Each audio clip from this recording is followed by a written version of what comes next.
अगर मैं बात करूं तो हाई कमीशन ने अभी 2 महीने पहले अपना अपडेट शेयर किया था कि अब उनका जो टर्न अराउंड टाइम है वो है 120 डेज।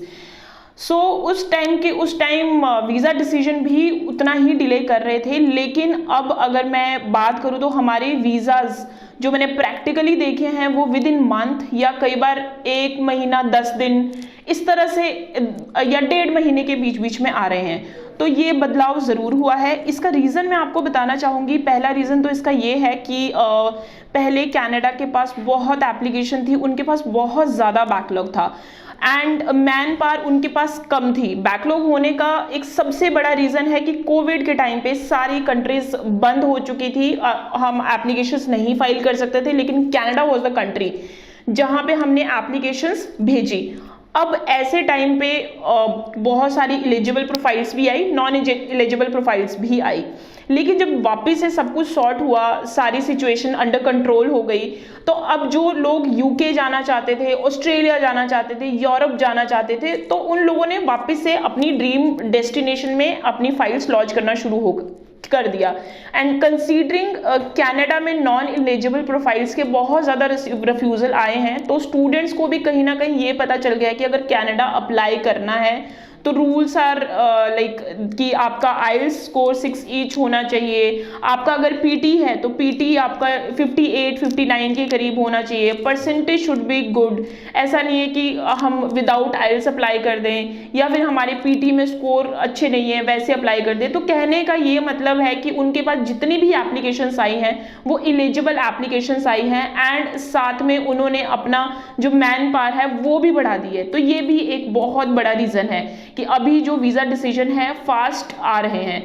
अब इस चीज़ का इम्पैक्ट मे इनटेक पे ज़रूर पड़ेगा, बिकॉज मे इनटेक में उतना ही उन्होंने डिलीवर करना है जितना उनके पास आया है।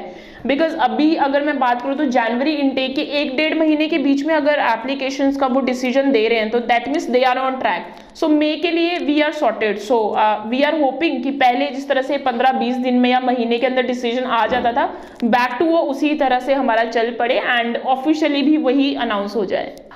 सक्सेस रेट बढ़ने से के पीछे सबसे बड़ा तो यही है कि लोगों ने जब एप्लीकेशंस पहले अप्लाई करी थी, किसी कोई एलिजिबल है कोई नहीं एलिजिबल है, क्योंकि मार्केट में ना ये चीज़ का बहुत हो गया था कि अभी कोई कंट्री नहीं है तो आप सिर्फ कनाडा अप्लाई करो। लोग कनाडा में प्राइवेट कॉलेजेस में बहुत ज़्यादा एप्लीकेशंस अप्लाई कर रहे थे, क्योंकि प्राइवेट कॉलेजेस में कोई गैप नहीं कंसीडर किया जाता। आइल्स है तो ठीक है, नहीं है तो कोई बात नहीं। अगर आपकी पीटी स्कोर है तो अगर कोई स्टूडेंट है 12th पास आउट है, उसने 2015 या 16 में करी है, तो लोग एप्लीकेशंस लगा रहे थे 2020 या 21 में।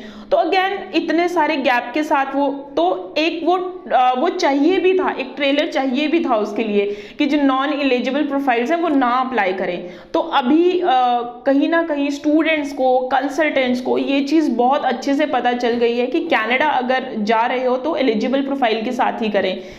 दूसरा जो सबसे इम्पॉर्टेंट है, जो मैं हर बार यही बोलती हूँ कि आपका कोर्स बहुत इम्पॉर्टेंट रोल प्ले करता है कनाडा की एप्लीकेशन में। आप किस कोर्स के लिए जा रहे हो that should be relevant. Progression होना चाहिए आपका, कि आपका जो कोर्स है तो वो आपका एक स्टेप ऊपर ही होना चाहिए।